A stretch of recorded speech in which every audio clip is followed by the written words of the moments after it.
오늘은 이제 6월 14일 9주차 수업이에요. 이제 다음 주가 종강합니다. 오늘 수업 내용은 인터넷 뱅킹인데요. 인터넷 뱅킹을 하기 위해서는 준비 사항이 있어요. 거래하시는 모든 은행에 방문을 하셔서 인터넷 뱅킹 신청을 하셔야 합니다. 그러면 서류 작성을 해요. 신분증을 보여주고 서류 작성을 하고, 이제 은행에서는 보안 카드를 발급을 해줘요. 우리 교재 240페이지 보시면 보안 카드 그림이 나와 있죠? 한번 찾아볼게요.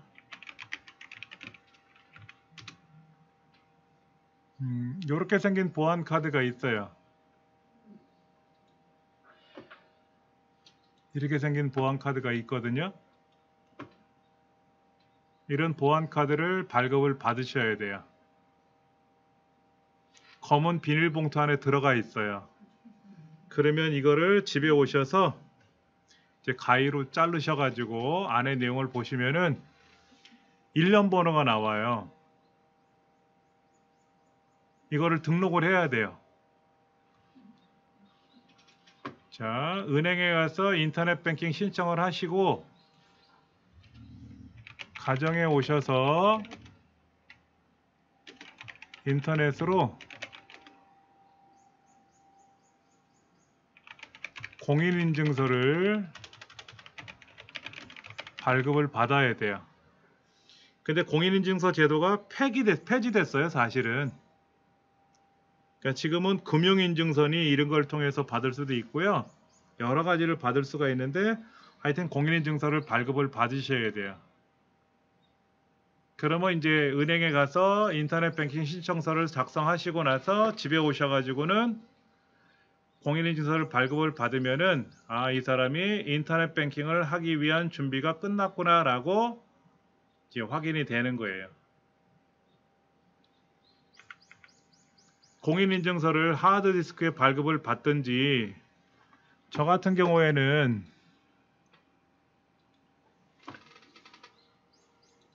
여기에 이제 공인인증서를 발급을 받아놨거든요. 여기 있어요. 공인인증서 저는 3개를 갖고 있는데, 여기 공인인증서인데 이거는 이제 암호로 만들어졌기 때문에 내용을 볼 수는 없어요, 저도.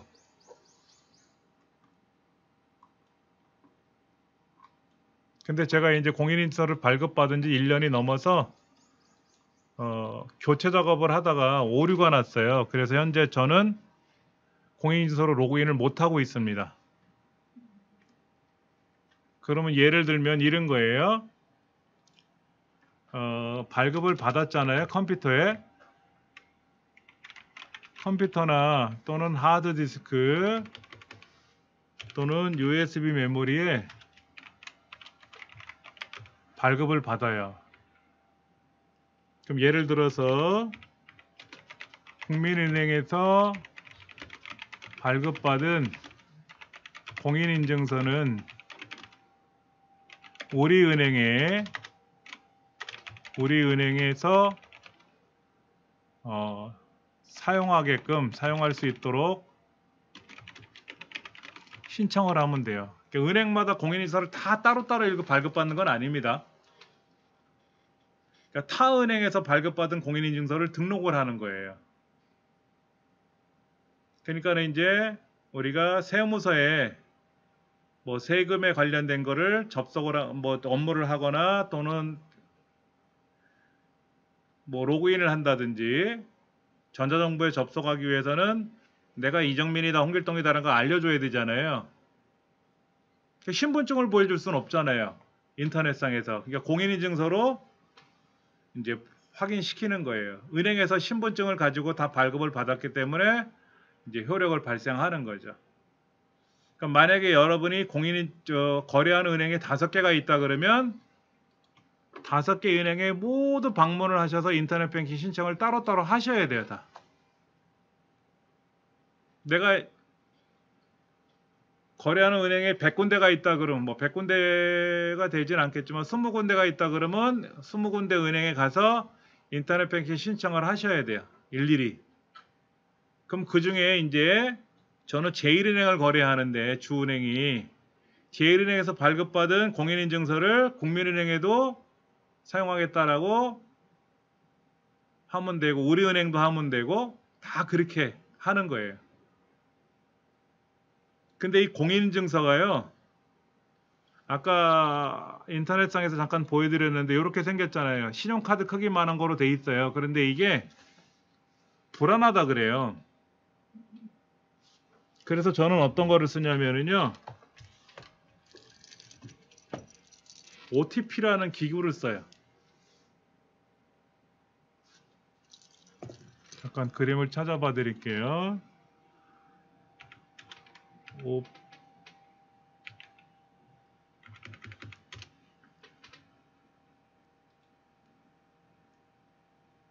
잘못 썼나 보다. OTP 이렇게 생긴 게 있대요. 이런 거를 발급을 받는데 처음에는 공짜로 발급받았는데 그 다음에는 5,000원인가 10,000원을 내고 사야 돼요. 여기 이제 버튼을 누르면은요 6개 코드가 나타나요. 그럼 이걸 가지고 접속을 할 수가 있어요. 이체한다든지 할 때. 근데 이것도 건전지를 사용하다 보니까 제가 이거 쓴 지 한 5년 된 것 같은데 이제 건전지가 다 닳아서 안 되면은 건전지를 교체할 수는 없고요. 은행에 가서 바꿔달라고 하면 그때 또 돈을 내고 교체를 했었어요. 이게 더 안전하다 그러더라고요. 그러니까 일회용 그 보안 카드라고 생각하시면 돼요. 마찬가지로 이 OTP도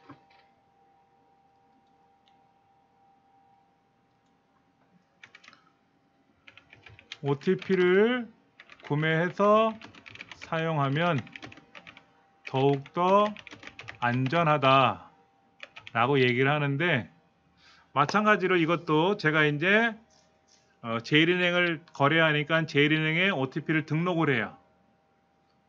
그러면 이거를 제1은행에서 발급받았으니까 국민은행에도 또 사용하겠다고 신청을 하면 돼요. 은행에 가서 홈페이지에 가서 은행에 가지는 않고요. 근데 이게 불편하다는 거지. 첫째. 그래서 어떻게 하냐면 다른 거를 제가 한번 보여드릴 거예요. 어떻게 하는지. 자, 제가 국민은행 홈페이지에 들어왔어요. 한번 여러분도 국민은행이라고 검색해서 들어와 보세요.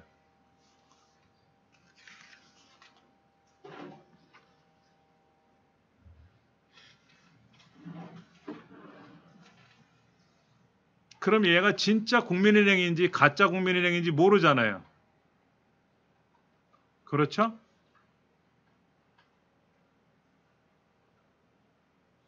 요즘은요, 나쁜 사람들이 국민은행하고 똑같이 홈페이지를 만들어서 여기에 접속하게끔 해요. 그래서 로그인을 하려고 그러면 이제 뭐 공인인증서를 입력을 하든 뭐를 하든지 할 거 아닙니까? 그렇게 되면은 지금 확인이 안 되고 있습니다. 뭐 주민등록번호 입력해 주세요. 뭐 하고 별걸 다 물어봐요. 뭐 보안카드 1년 번호를 입력하세요. 뭐 하고. 그럼 개인 신용정보들이나 이런 것들이 다 노출되는 거잖아요. 그렇죠? 그럼 얘가 진짜인지 아닌지 확인하는 방법을 알려드릴게요. 아주 예전에는요.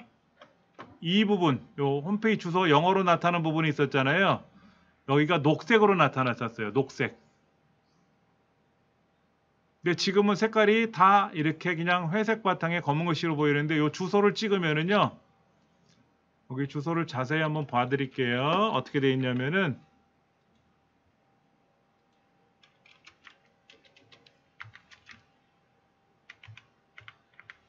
HTTPS라고 되어 있어요.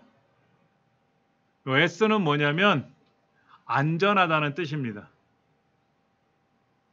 근데 밑에 거는 S를 제가 없어요. 여기는 S가 없잖아요. 이거는 뭐다? 위험하다 이거지.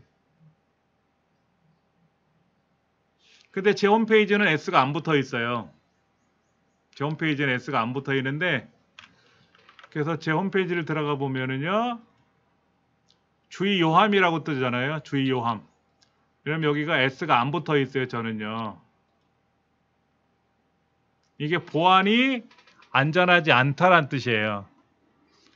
그럼 S를 만들면 S라고 여기다 이제 저도 S를 붙일 수 있으면 좋잖아요. 근데 이게 공짜가 아니라요. 엄청나게 비싼 비용을 내고 검사를 받아야 돼요. 국가기관에. 그러니까는 금융기관이나 쇼핑몰들 이런 데는 이거를 반드시 발급을 받아야 돼요. 근데 저는 개인이잖아요. 기업이 아니라 개인이잖아요. 그래서 S를 발급받지 않아도 상관은 없습니다. 그러면 제 홈페이지에 제가 안 좋은 거를 넣어놓고 여러분들이 접속을 하게 되면 여러분의 개인정보를 빼내게끔 할 수도 있겠죠. 검증이 안 된 거니까. 근데 저는 제 양심을 걸고 강의하는 사람이니까 그런 거를 안 해놓겠지. 그러니까 여러분들이 어디에 접속하라 그래서 들어가 봤는데 여기에 S자가 안 붙어 있다 그러면 뭐다? 위험하겠구나. 안 들어가는 게 좋아요. 여기는 공부하는 데인데요. 여기도 S가 붙어 있어요. 그러면 삼성은 어떤가 볼까요? 삼성? 삼성전자. 삼성그룹이에요. 삼성그룹. 삼성전자인데요. S가 붙어 있죠. 그러니까 믿고 들어가도 상관없다는 거지. 근데 또 어떤 것들이 있자면은요. 저는 경험은 못 해봤는데 얘기는 들었어요. 어떤 게 있었냐면은 그 저기 뭐 충무로나 종로나 이런 데 가면 뭐 술집이나 이런 데 유흥업소들이 많잖아요. 그러면 현금이 필요할 때 현금 카드를 통해서 현금을 인출해야 되는데 우리 은행에 가면 1층에 현금 찾는 데 있잖아요. 근데 번화가에는 도로 옆에도 있나 봐요. 급하니까 거기 들어가서 카드 넣고 나서 10만 원 현금 인출 뭐 비밀번호 누르면 현재 네트워크가 상태가 불안정하니까 한 10분 후에 다시 하십시오. 그렇게 나올 때가 있나 봐요. 근데 알고 봤더니 그게 현금 인출기가 아니라 카드 복제기래요. 그러니까 내 신용카드 집어넣고 비밀번호를 띡띡띡 눌러서 돈이 안 나오니까 뭐가 문제가 있나 보다 하고 잠시 있다 다시 들어가면 똑같거든. 그러면 나쁜 사람들이 내 신용카드 집어넣었으니까 신용카드 정보를 복사를 해가지고 똑같이 하나 더 만드는 거야. 그럼 그걸 가지고 딴 데 가서 현금 서비스 받으면 어떻게 된다? 내가 손해지. 그런 일이 있었대요, 예전에. 그러니까 어디 가셔야 된다? 그 은행에 가면 1층에 그 현금 인출기 있잖아요. 그런 데 가셔야 안전하겠지. 근데 요즘 현금 인출기는 뭐 편의점에도 있고 많이들 있어요. 뭐 믿고 해야 되는데 사실 불안하지. 나쁜 사람들이 너무 많아가지고. 저는 어떻게 하냐면은요. 로그인을 누르면은요.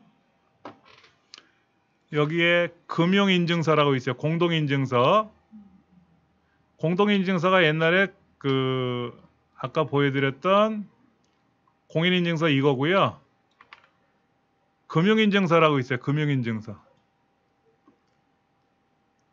제가 여기서 이제 금융인증서를 한번 써볼게요. 문자 인증을 한번 받아볼 거예요. 그러면 제 핸드폰으로 문자가 오거든요.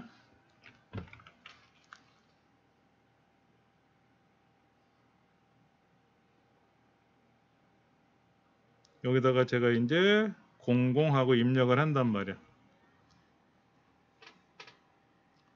기다리면 이렇게 떠요. 금융인증서는 제가 이걸 발급받은 거야. 2025년까지 있네. 2025년 7월 13일 건데 제가 이걸 눌러 볼게요. 그러면은요. 고객님 죄송합니다. 등록되지 않은 인증서입니다. 이거를 다시 여기 이제 타 기관에서 발급받은 거니까 등록을 하세요라고 써 있어요. 그럼 제가 국민은행에 가서 인증센터에 가서 인증센터라는 곳에 가서 금융인증서를 타 기관에서 발급받은 거니까 등록을 해야 되잖아요. 그렇죠?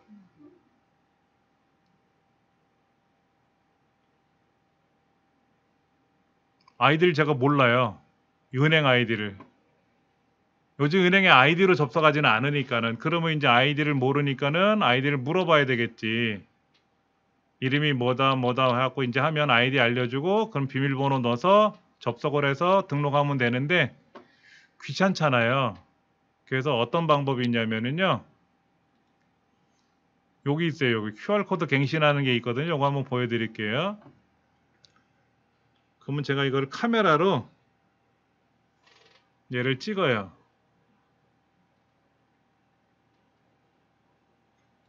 제 카메라를 이용해서 이거를 이제 찍으면은요. 여기 핸드폰에 뭐가 나타나요. 국민은행에 이제 접속을 하는 거예요. 전 국민은행에 가입된 회원이니까. 그럼 여기 이제 확인 코드가 보이거든요. 여기 확인 코드를 가지고 제가 여기다 이제 등록을 할 거예요. 그러면 이렇게 제가 국민은행에 아무나 접속하면 안 되니까는 보안 코드를 걸어놨거든요.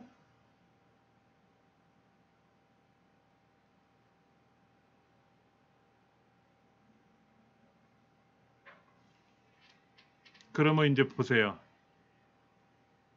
접속이 됐잖아요. 저도 몇 년 만에 이렇게 접속한 것 같아요. 요즘은 인터넷 컴퓨터로 접속을 안 하고요. 핸드폰에서 하니까 수업 때문에 아까 수업 전에 한번 해봤는데 오류가 걸려가지고 좀 힘들었었어요. 그래서 한 번 더 연습을 해본 거거든요. 하여튼간에 들어오긴 들어왔어요. 지금요 제가요. 현재 제 통장에 14만 2,202원 남아있대. 그럼 제가 여기다가 계좌 조회를 눌러보면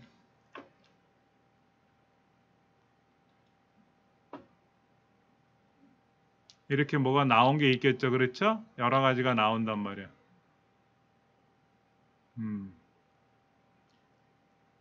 좀 국민은행을 거의 안 쓴단 말이에요. 그럼 이거를 어떻게 하면 된다? 이체하면 되겠지. 이체. 제가 자주 쓰는 통장으로 이체하면 되잖아요. 그렇죠? 이체를 누르면은 자주 쓰는 통장이 여기 있거든요. 제일은행 통장이 제가 자주 쓰는 통장이에요. 그럼 얘를 선택을 하고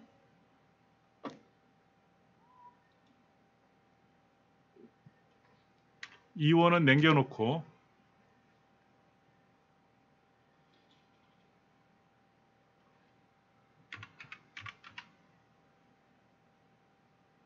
확인을 누르면 이원 남겨놓고 정상적으로 이체가 됐대.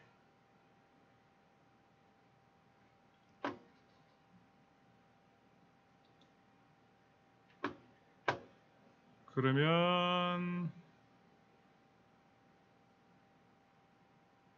조회를 해볼게요. 이체가 됐나?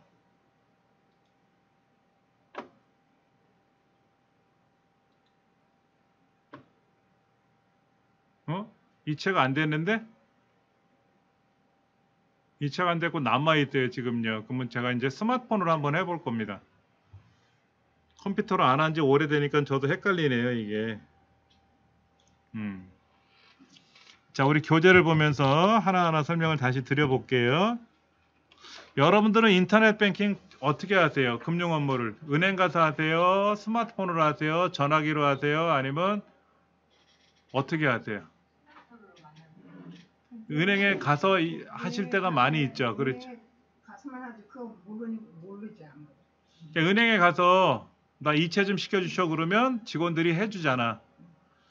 근데 제가 이걸 하게 된 이유가 결혼해서 이제 첫애 낳고 나서 공과금을 납부할 일이 있어가지고 제가 못 나가니까 이제 애들 엄마한테 부탁을 했어요. 은행에 가서 이거 이체 좀 해달라. 그랬더니 점심때 갔는지 은행에 손님들이 많으니까는 애 들쳐없고 장 보고 나서 힘든데 거기서 한 몇 시간이 있었나 봐요. 대기 시간이. 그러니까는 저녁에 와서 얘기를 해보니까는 두 번 다시 안 하겠대. 너무 힘들었다고. 그래갖고 제가 이제 인터넷 뱅킹을 그때부터 시작을 한 거예요. 벌써 30년이 넘었네, 그렇게. 그러니까 저는 종이 통장도 없어요. 지금 이 계좌는요, 종이 통장이 아니라 전자 통장이에요. 그러니까 통장을 가지고 이렇게 정리를 할 수가 없어요. 인터넷으로 다 나오니까는. 대신에 제가 이제 은행에 가서 직원한테 이렇게 해달라 저렇게 해달라 요청을 하면 그땐 돈을 내야 돼요. 대부분 고객들은 종이 통장을 사용하니까 직원들하고 사용해도 되지만은 저는 전자 통장으로 발급받아 가지고 그런 게 좀 불편한 건 있어요. 우리 교재 242페이지 보면은요. 국민은행 홈페이지에 들어가면은 자, 국민은행 다시 들어가 볼게요. 처음부터. 그러면 여기에 로그아웃을 먼저 해야 돼요. 로그아웃을 하고 국민은행에 들어가면은 인증센터가 있단 말이에요. 인증센터. 그러면 이제 우리가 한 이틀 전에 은행에 가서 인터넷 뱅킹 신청을 했다고 가정을 하면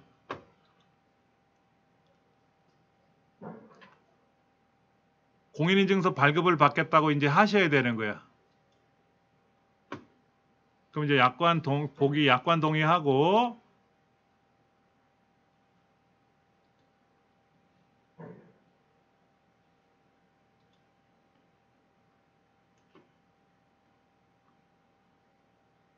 뭐 이렇게 많아 양이. 동의를 하고 아이디 또 모르잖아. 아이디 모르면 조회하면 나와요. 근데 제 통장 계좌번호도 모르거든. 아까 해보니까 뭘 다 묻더라고. 여기에 이름은 뭐고 생년월일은 뭐다라고 쓰면 되는데 계좌번호를 물어보는데 계좌번호를 모르니까 이거 하다가 제가 아까 연습 때 멈췄거든요. 그러니까 아까 저는 어떻게 했냐면은 로그인을 할 때 QR코드로 로그인 했잖아요. 이거는 제가 국민은행에 인터넷 뱅킹을 하고 있고 스마트폰으로도 인터넷 뱅킹을 하고 있기 때문에 이게 가능한 거예요. 그럼 이제 개인용 인증서를 발급을 받는데 이 공인인증서가 두 가지예요. 개인들은 무료로 발급받는데 사업자들은 4,400원을 내고 돈을 내고 발급받아요.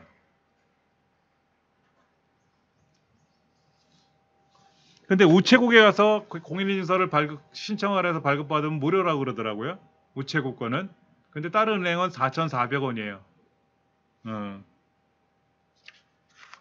그래서 이제 발급 버튼 눌러서 아이디가 뭐다 입력하고 뭐 이제 로그인 하고 나면은 내가 누구다라는 걸 알 수 있으니까는 공인인증서를 발급받기 위해서 하는 프로그램을 또 설치하라 그래요. 우리 245페이지 보면은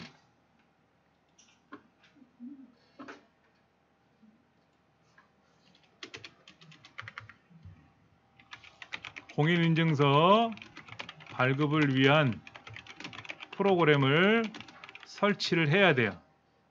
설치 후에 발급 신청을 하면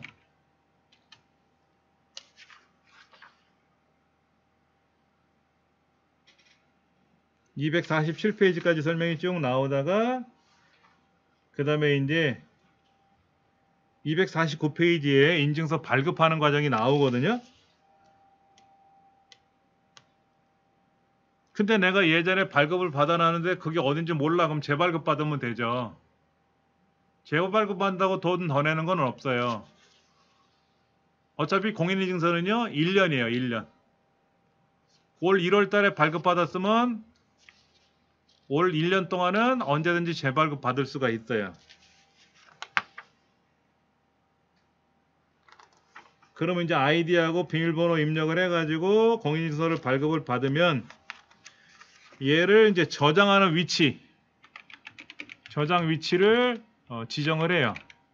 보통은 내 PC에 발급을 받아요. 근데 스마트폰에서 사용하려면 어떻게 되죠? 스마트폰에도 발급을 받아야 되잖아요. 복잡해요. 그러니까 처음 하시는 분들은요, 에이, 안 하고 말아. 귀찮아서라도 안 해. 이렇게 하는데, 저는 자주 해봤으니까 컴퓨터에 발급받은 공인인증서를 스마트폰하고 연결을 해서 복사를 해요. 아니면 USB 메모리에다가 복사할 수도 있어요. 그건 어렵지는 않아요. 말로는 어렵지 않은데 처음 하시는 분은 헷갈리겠지, 그렇죠? 그래서 발급을 받으면 저는 제 컴퓨터에도 여기 노트북에도 있고 제가 사용하는 USB 메모리도 갖고 있으니까는 이제 발급을 받았단 말이야.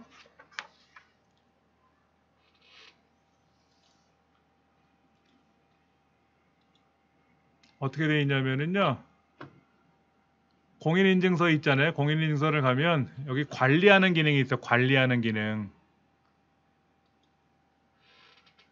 이거를 복사할 거냐 이거지. 여기 한번 보여드릴게요. 지금 내 컴퓨터에 있는 공인인증서를 내 USB 메모리에다 복사를 해야 될 때도 있잖아요. 그렇죠? 그럼 복사 명령을 걸어요. 그러면 제 거는 지금 여기 있거든요. 여기 있잖아. 여기 있잖아. 이거 5월 12일 날 끝났어. 그러니까 이거 사용을 못하지. 올해 5월 12일 날 끝났으니까. 그렇죠? 이거는 2022년도 거니까 아니고 아까 제가 3개가 있었는데 우리 아이들 거하고 가족들 거 있는데 이거는 뭐 의미도 없는 거지. 얘를 삭제하라 그러면 삭제가 되고 얘도 의미 없으니까 삭제를 해야 되겠지. 이거를 복사하겠다라고 하면 얘를 어디서 복사할 거냐, 내 컴퓨터에서 복사할 거냐, 휴대폰에 복사할 거냐.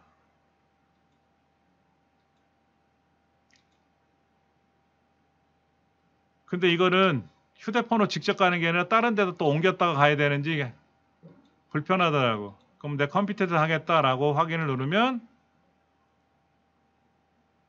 이제 공인인증서 비밀번호 제가 있단 말이에요. 한번 제가 해볼게요.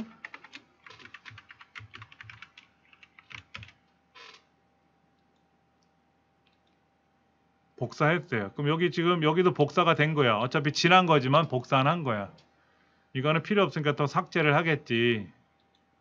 이렇게 관리는 다 할 수가 있어요.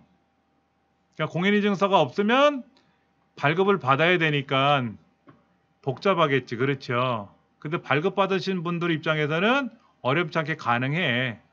예. 여기 이제 다른 은행에서 발급받은 공인인증서를 여기다 등록을 하는 거지.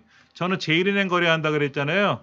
그러니까 제일은행에서 사용하는 발급받은 공인인증서를 국민은행에서 사용할 거니까 여기다 이제 등록을 해야 된단 말이야. 그러면 등록하겠다. 아이디 또 모른다 그랬잖아요. 제가 아까요. 그러니까 이거는 제가 이제 안 하고 말겠지만은 이런 식으로 해서 절차가 진행은 돼요. 그러면은 이제 로그인이 끝나고 나면 259페이지 나와 있는 대로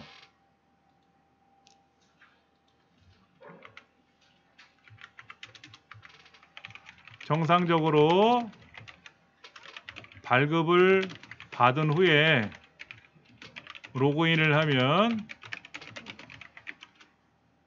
나의 금융 정보가 보인다 이거지. 그러면 내 통장에 현재 돈이 얼마나 있고 내가 누구한테 돈을 받았는지 내가 누구한테 송금을 했는지 이런 것까지 다 나와요. 자, 잔액이라든지 송금 내역이라든지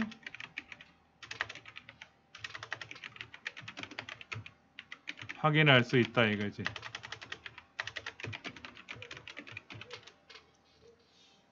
어떤 분들은 그 폰뱅킹을 많이 하신다 그랬는데 전 폰뱅킹을 한 번도 안 해봤어요. 의외로 폰뱅킹 많이 하시더라고.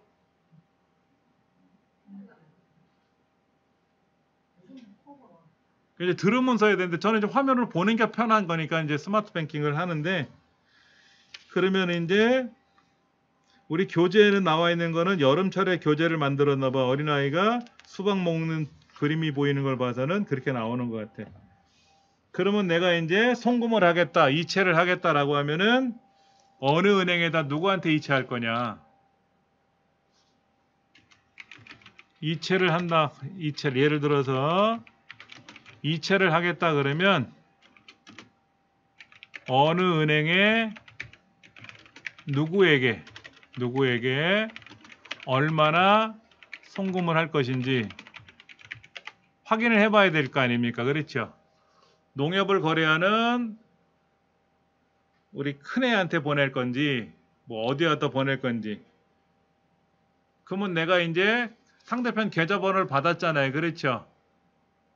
그러면 이제 뭐 농협에 아무개다라고 계좌번호 써주고 은행 써주고 이제 선택하고 뭐 10만 원을 송금하겠다라고 하면 실제로 이게 우리 집 아이인지 다른 데로 송금하는지 모르잖아요. 근데 송금할 때 떠요, 화면에. 그 은행의 아무개가 누구다라는 게 그 계좌 주인이 누군지를 나타나거든. 맞네, 우리 큰애 맞네. 그럼 맞으면 이제 송금하는 거지. 그럼 전화해야지. 큰애야, 내가 너한테 얼마 송금했다 확인해봐라, 이렇게. 근데 잘못해서 다른 사람한테 송금할 수도 있어요. 제가 예전에 그 강의할 때 우리 직원이 금액을 잘못 보냈어. 10만 원 보내야 되는데 모르고 100만 원을 보냈단 말이야. 그럼 돈 받은 사람이 나한테 돌려줘야 되는데 그 사람이 바쁘면 어떻게 돼? 바빠서 지금 은행을 못 갑니다. 그럼 방법이 없잖아. 그러니까 빌어. 좀 빨리 보내달라고. 사례비로 5만 원 드릴 테니까 나머지만 보내달라고. 뭐 그런 적도 있었어요, 초기에는. 근데 지금은 은행에다 얘기하면 바로 처리가 된대. 저도 갑자기 어느 은행에서 모르는 사람한테 돈이 엄청난 금액이 들어왔어요. 그때 전화가 왔어. 여기 어느 은행인데 송금이 잘못됐다고 보내달래. 근데 그렇다고 무턱대고 보낼 순 없잖아. 누구시냐고. 어느 은행에 누구래. 그러면 제가 확인해 보고 연락드리겠다고. 그래서 그 은행으로 직접 전화 걸어서 직원 중에 아무개가 있냐 물어봤더니 있대. 무슨 일 때문에 그러냐.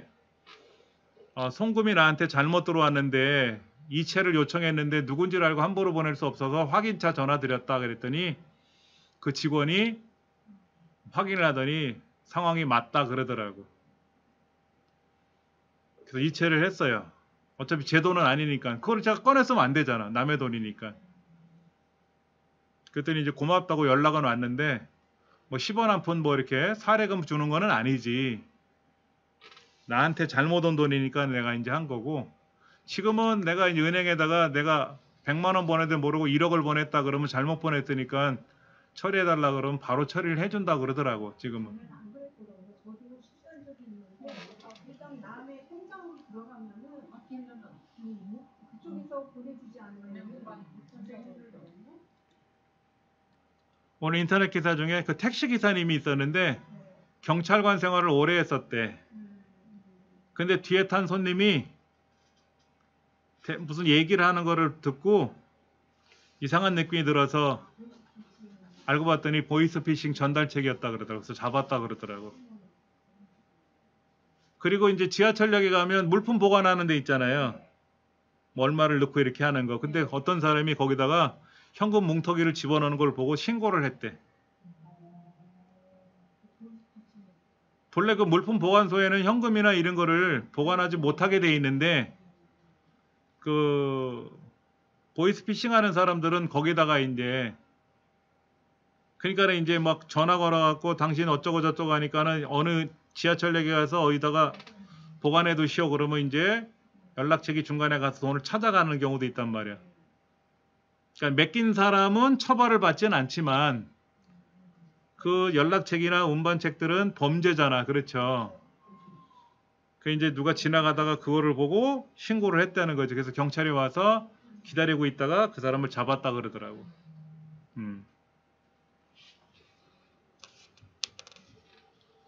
우리 책에 보면은 거래 내역 조회하는 것도 다 나와요. 근데 이제 그 이체를 할 때는요. 이체를 할 때는 그 보안 카드가 있단 말이야. 보안 카드. 보안 카드에 여기 그림을 잠깐 보면은요. 1번의 왼쪽 두 자리 숫자 30, 15번의 오른쪽 숫자 두 자리를 입력하세요. 그러면 3070 이렇게 입력을 해야 되나 봐. 예전에 그렇게 했었어요. 근데 저는 이걸 안 쓰고 아까 OTP라는 기계를 이용한다 그랬잖아요. 주로 OTP 주로 많이 쓰는 것 같아요. 전에 저도 예전에 그러더라고. 이거요. 다 노출됐대. OTP로 OTP도 노출됐다 그러더라고. 근데 그거 안 쓰니까 그 스마트폰으로 하면 너무 편하더라고요. 그러니까는 요즘은 스마트폰에서 OTP나 이런 거로 안 하고 그냥 송금하거든요. 지금은 편해졌어요. 예전에 비해서 많이 편해졌는데 그렇다고 부산에 사는 사람한테 돈을 보내려면 내가 부산 가서 돈을 줄 수는 없잖아. 부산 사람 보고 서울에 와라. 돈 줄 테니까 그럴 수도 없는 거고. 그러니까는 무통장 입금을 해야 되는 경우가 생긴단 말이야. 그러니까 어떻게 하면 안전하냐 이거지.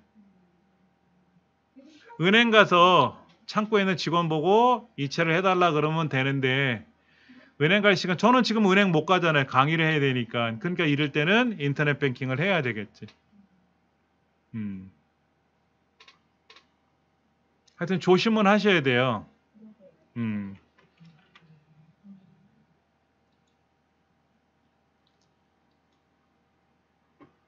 그러니까 예전에 그 이상하게 돼 있는 그 이거를 카메라로 찍어서 보내거나 뭐 이렇게 하라고 하는 경우도 있었나 봐.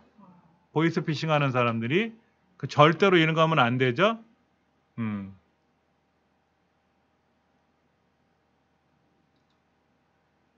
보안 카드 그다음에 OTP 같은 경우도 이렇게 쓰는데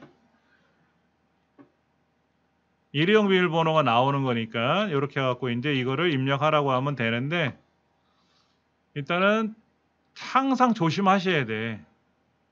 조심 안 하면 어떻게 돼? 나만 손해잖아. 그렇잖아요. 나만 손해잖아.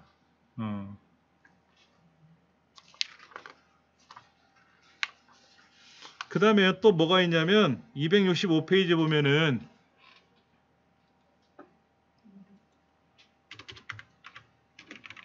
암호를 3회 이상 오류가 발생하면은요 거래가 중지돼요. 송금해야 되는데 그 보안 카드로 비밀번호를 집어넣으라고 했는데 3번 틀리면은요 그럼 끝이야. 그럼 어떻게 된다? 은행에 직접 가야 돼. 안 돼. 은행에 가서 신분증 제시하고 비밀번호 암호를 3번 이상 틀려서 오류가 났다. 정정해달라 그러면 신분 확인하고 그렇게 해서 저도 예전에 모르고 은행마다 비밀번호 다르게 쓰다 보니까는 평상시 쓰던 비밀번호를 3번 썼는데 계속 틀리니까 아차 이 번호 아니었지 그랬는데 벌써 3번 오류가 났잖아. 거래가 정지되고 여러분 그 은행 창고에 가서 돈 찾을 때 그 캐시카드나 신용카드 집어넣고 비밀번호 3번 틀리면요 카드가 기계 안으로 쏙 들어가 버려요. 무제한 비밀번호 입력하라 그러면 00000001 계속 눌러보면 어쩌면 맞을 거 아니야. 이렇게 3번 틀리면 기계가 안으로 들어가. 그러면 신분증 가지고 은행에 들어가서 비밀번호 잘못 눌렀다고 하면 카드 돌려주거든. 그러면 거래은행에 신분증 지참하고 방문해서 해결을 해야만 돼요. 지금은 은행이 저기 어디야 병원이나 약국 갈 때도 신분증 갖고 가야 되잖아요.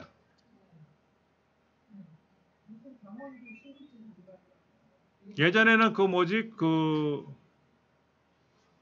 지금은 뭐 신분증 보여주면 내가 누구다라는 거 신분증 조회해 보면 보험에 가입되는지 확인이 되는데 예전에는 남의 보험 카드 가지고 대신 진료받고 그런 적도 있었거든. 근데 지금은 그게 안 돼. 신분증 지참해야 되니까는 안 된다고.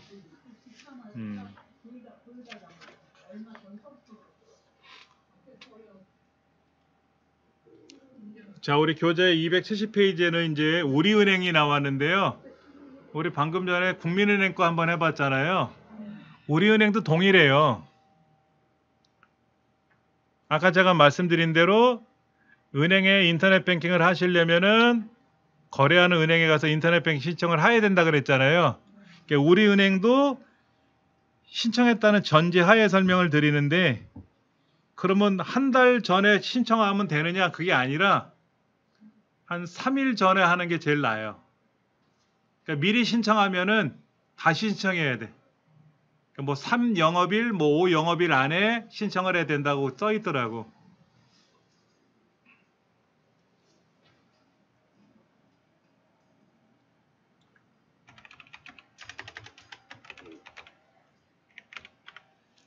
자, 우리은행은 어떻게 들어가나 볼게요. 우리은행도 마찬가지예요. 인증센터에 가서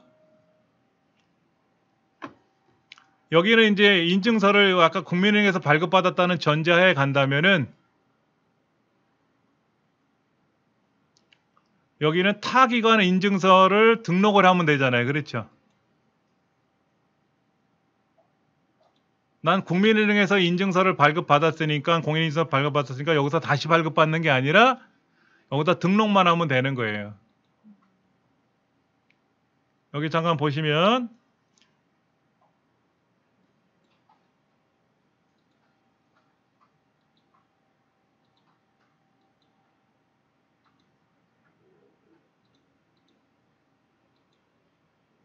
아까 지웠나? 다 지웠나? 왜 없어? 하나도 안 보여.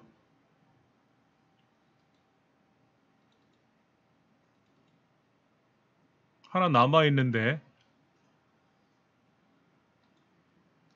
그러면 이제 국민은행에서 발급받은 인증서를 여기다가 등록을 하면 여기다 이제 제 주민등록번호 입력하고 이제 하면 아무 다른 은행에서 발급받은 게 있군요 라고 해서 등록만 하면 사용하는 건데 마찬가지 방법은 동일해요. 272페이지 보면은 타 은행에서 발급받은 인증서를 여기다가 등록을 하겠다라고 하면은 또 뭘 설치하라 그래요. 프로그램 설치를 해야 되거든. 이제 그걸 하고 나서 이제 인증을 받으면은 오케이 이제 여기서도 그대로 다 사용할 수가 있는 건데 제가 아까 이제 쉬는 시간 전에 스마트폰으로 하는 걸 보여드리겠습니다 라고 그랬잖아요. 여기 보여드릴게요.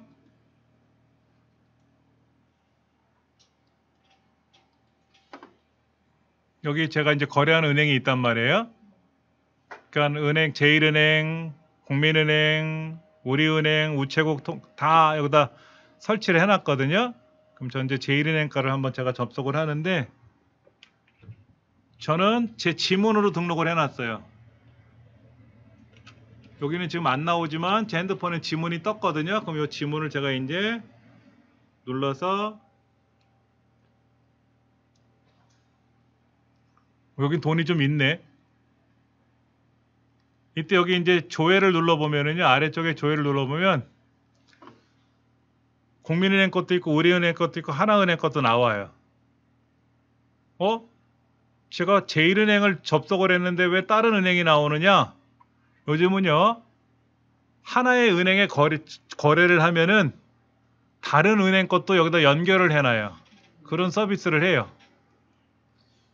그 은행 측에서 봤을 때 이 사람이 제일은행 고객인데 국민은행에 왔다 갔다 우리은행에 왔다 갔다 하기 귀찮을 테니까는 여기다 다 연결을 해 놓으세요 라고 하면은 제가 아까 국민은행에 접속했던 게 그대로 있거든요. 이체 한번 해볼게요. 이체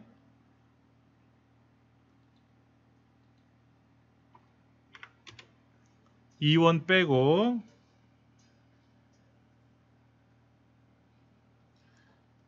계좌를 입금할 계좌를 제가 선택을 할 거고요.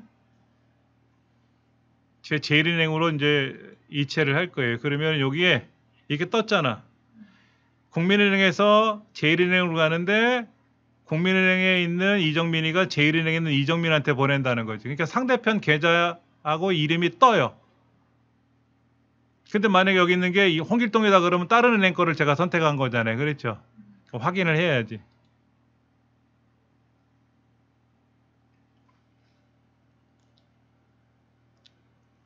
지문으로 인증을 받고 나면은 이게 스마트폰으로 하면은요. 통장 비밀번호 입력하고 하면 되는데 이게 지금 컴퓨터로 연결됐거든요.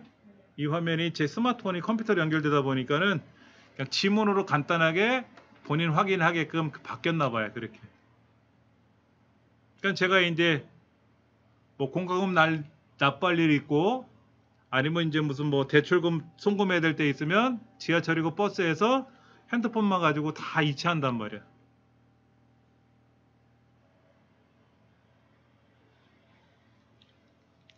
그럼 국민은행에는 이제 2원 남았지. 아까 14만 2천 원 보냈으니까. 그 다음에 우리은행은 얼마 남아있나? 2원. 하나은행은 1원 남아있네.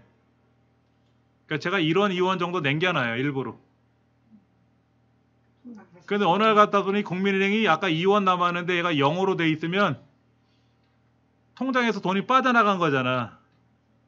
근데 제가 까먹고 오늘 이제 뭐 공과금 국민은행을 통해서 공과금이 나가야 되는데 미처 확인을 못했을 때 얘가 0으로 돼 있으면 제가 이제 찾아가지고 아 오늘 얼마를 또 납부해야 되는구나 그러면 마저 보낼 수가 있지. 그러면 이제 종료하면 되는 거예요.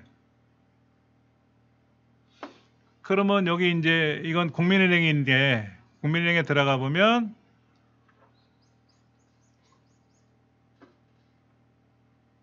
이원 남은 거 나왔네. 그렇죠? 어차피 빠져나오면 되고 뭐 우리은행도 있고 우체국 통장도 있고 요거는 뭐냐면은요. 저도 강의하러 가서 배웠는데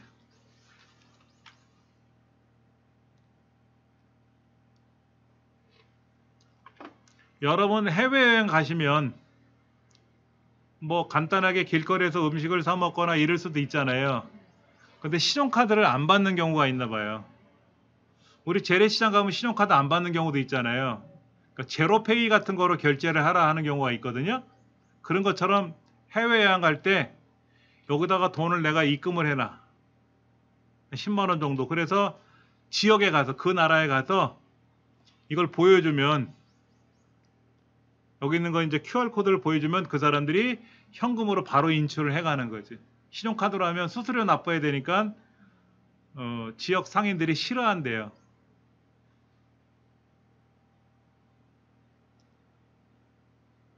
이런 것도 있더라고. 여기 지금 제일은행에 숫자 1이라고 나온 걸 봐서는 거래 내역이 하나 있다라는 거지. 이건 뭐 지우면 되는 거니까 이렇게.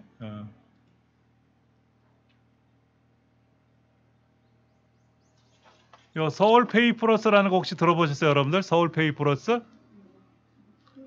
여러분 손목닥터 9988이라고 들어보셨어요? 손목닥터 9988? 제가 지금 여기 착용하고 있는 시계예요. 맞아, 그거죠. 거기요. 이거 이제 가지고 걸으면 제가 오늘 2700걸음 걸었거든요. 요거는 근데 달라.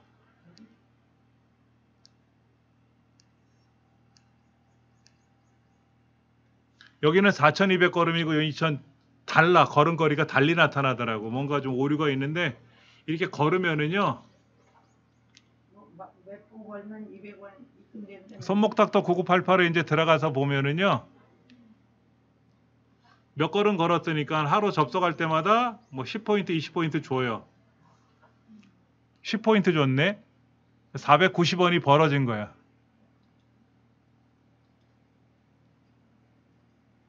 480점 됐네. 아까 490점이라더니. 그러면 이제 제가 이제 이거를 5000점 이상 모으잖아요.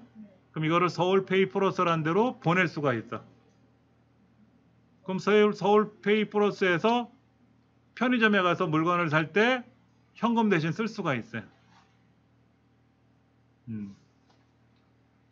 근데 요즘은 시계는 안 줘요. 시계가 다 떨어졌다고 안 주고 8월 달부터는 다시 어르신들 대상으로 시계를 배포한다 그러더라고.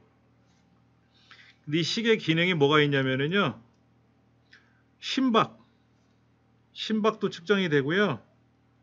스트레스가 얼마나 있는지, 그 다음에 호흡 훈련하는 거, 숨을 내쉬고 내뱉고 하는 이제 그런 훈련하는 기능이 이 안에 들어가 있어요. 그래서 자기 전에 호흡 훈련을 하고 자거든요. 한 1분 정도. 근데 뭐 혈압이나 당뇨 측정 이런 거는 없어요. 이런 건 없고, 그 스마트워치라고 해서 삼성에서 나온 시계들이 있거든. 이런 거는 혈압도 측정을 해요.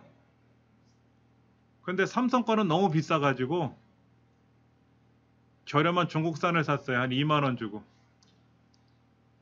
아직은 쓸만해.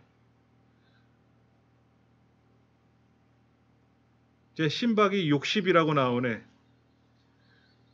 그리고 전화가 오면 이거로 전화를 받을 수도 있고. 스마트워치라는 거. 삼성에서 이번에 스마트 링 나오잖아요. 반지가 나오거든.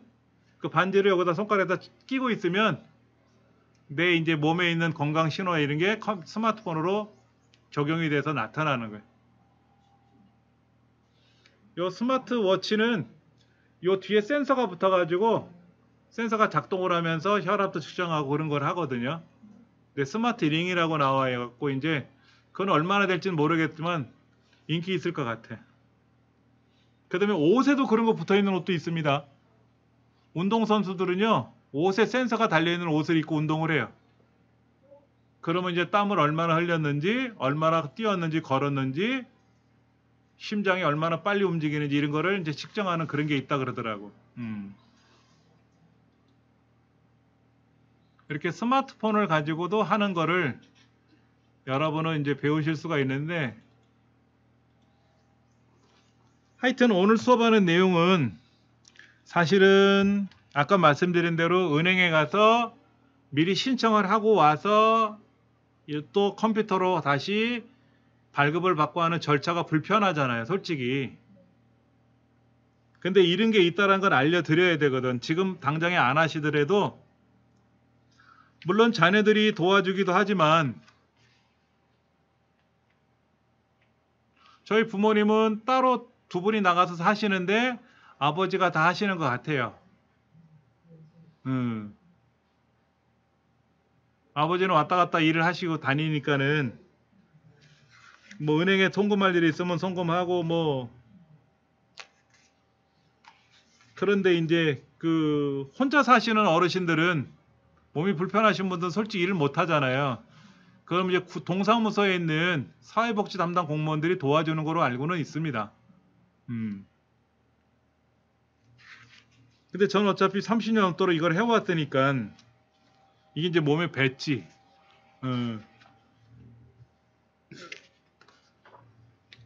295페이지 같은 경우를 보셔도 이체할 때 이제 보안 카드 사용하는 방법이라든지, 사실은 우리 아이들도 제가 인터넷 뱅킹 신청을 해줬어요. 처음에 미성년자일 때부터 제가 해가지고 지들이 알아서 다 하더라고 이제는. 물론 제가 안 알려줬어도 요즘 아이들은 마치 엄마 뱃속에서 배워서 나온 것처럼 척척 하잖아요. 그렇죠? 근데 우리도 요즘 태어났으면 그렇게 잘해요. 우리는 과거에 태어났기 때문에 그게 잘 안 되는 것 뿐이지, 요즘 태어났으면 우리도 잘했을 거야. 그러나 요즘 아이들은 예전처럼 하라 그러면 못할 수 있지.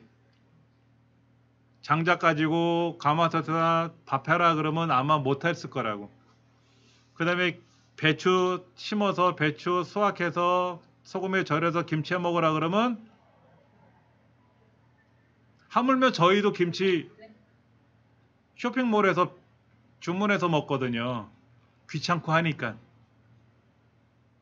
그 재료 사가지고 하는 게 더 든다고도 하기도 하고, 불편한 것도 있으니까. 근데 하여튼 문화가 지금은 디지털이라는 거로 바뀌었잖아요. 완전히 바뀌어가고 있고, 더불어서 요즘은 인공지능이라는 게 나오죠. 인공지능. 제가 요즘 인공지능 따로 공부하거든요.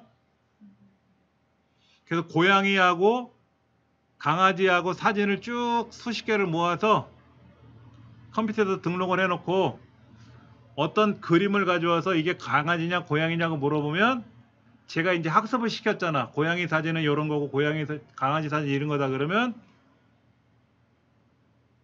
그랬더니 그 뼈다구 물고 있는 강아지 있잖아요. 그거를 집어넣었더니 치킨이래. 인공지능이. 그러니까는 제가 학습을 덜 못 시킨 거지 제대로. 그 다음에 그 강아지들 보면 그 털이 복실복실한 강아지들 보면은요 그 통닭 튀겨놓은 것처럼 그렇게 생긴 애들이 있어요. 그래서 이제 강아지 사진을 집어넣으면 뭐냐고 물어봤더니 치킨이라고 대답하는 경우도 있고 그러더라고. 그러니까 여러분들 알파고라고 들어보시죠? 알파고. 예전에 이세돌 그 바둑 기사하고 바둑 떴던 그 인공지능 컴퓨터 있잖아요. 사람이 훈련을 시켰어요. 바둑을 알려준 거야 컴퓨터한테. 그리고 네가 학습을 해. 그럼 인터넷상에 있는 바둑에 관련된 정보를 가지고 자기 스스로 학습을 해. 그래서 사람하고 경기를 했잖아요. 그렇죠? 근데 그 알파고 다음에 알파 제로라는 게 나왔대요. 알파고 경기를 시켰더니 알파고가 3번 이기고 97번을 졌어. 근데 이 인공지능 컴퓨터들이요 문제가 뭐냐면 사람이 이렇게 하라 그러면 말을 안 듣는데요. 지들끼리 언어를 만들어서 지들끼리 대화를 한대. 그래서 어떻게 했냐 했더니 전원 스위치를 내려버렸대. 컴퓨터를 꺼버린 거야. 그럼 걔네들 못 움직이잖아요. 그렇지? 요즘 나오는 거는 또 그 로봇 그 관련된 거 많이 들으셨는데 일본에서는 강아지 로봇을 만들어 가지고 어르신들한테 이렇게 판매도 하고 나눠드리나 봐. 그러면 혼자 사시는 어른들은 외롭잖아요. 그러면 그 강아지 로봇하고 대화도 하고 그런데 그리고 머리를 쓰다듬어 주면은 혀를 낼름낼름 거리기도 하고 그런데 근데 진짜 살아있는 강아지를 키우려면 힘들잖아. 목욕도 시켜야 되고 먹을 것도 줘야 되고 똥 싸면 똥도 닦아줘야 치워야 되는데 로봇이니까 그럴 일이 없잖아요. 그렇죠? 그리고 그 입는 로봇이 나왔어요.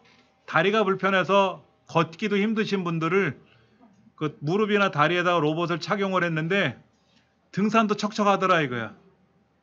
심지어요 다리를 마비가 돼서 못 움직이시는 분들도 걷더라 이거지. 뭐 당장에 뭐 내년 후년에 일어날 일들은 아니지만은 세월이 더 지나면 어떻게 변할지는 모르겠어요. 그런데 우리가 이런 게 있다라는 정도는 알고는 계셔야 돼요. 그리고 평상시에 스마트폰 많이 활용하세요. 그리고 스마트폰 교육을 공짜로 무료로 가르쳐 주는 데가 많이 있습니다. 저도 일주일에 3번, 4번 정도 방문 교육을 하러 다니거든요. 서울 전역을.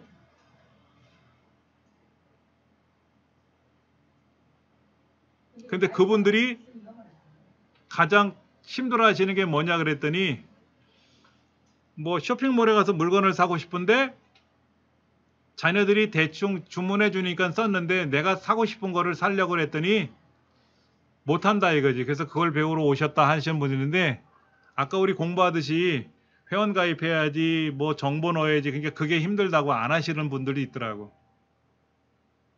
대부분은 재래시장 가서 그냥 사오신대. 요즘 재래시장은 또 배달도 해줘요. 많이 좋아졌는데 또 스마트폰을 가지고 사진도 많이 찍으시잖아. 가족들 만나면 사진도 찍고 우리 아이들은 어디 가서 식당에서 음식 시키면은요 음식 먹기 전에 사진부터 찍어요. 그게 요즘 아이들 문화야. 옷을 새로 샀으면 옷을 입고 나서 사진을 찍어. 그래서 그거를 이제 인터넷상에 올려놓고 자랑을 하는 거지.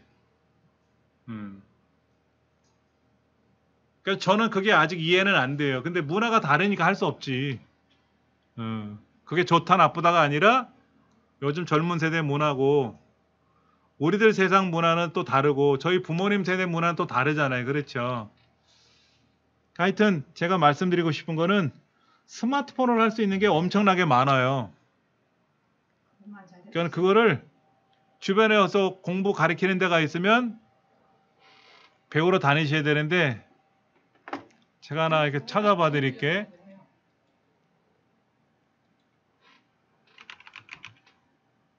여기 있다. 어디나 지원단이라고 있어요. 어디나 지원단.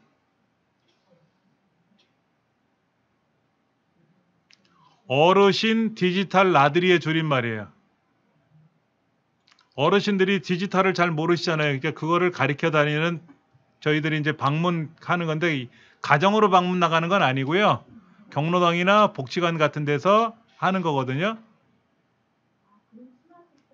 그러니까 스마트폰 가르치는 거예요. 홈쇼핑에서 물건을 살 때 왜 앱으로 이렇게 하면은 왜 10%뭐 싸게 하고 그러잖아요. 자, 이제 오늘 9주차 수업이 이제 마무리 질 건데요. 다음 주가 종강입니다. 다음 주엔 빠지시면 안 돼. 오늘 수업 마무리 할게요. 수고하셨습니다.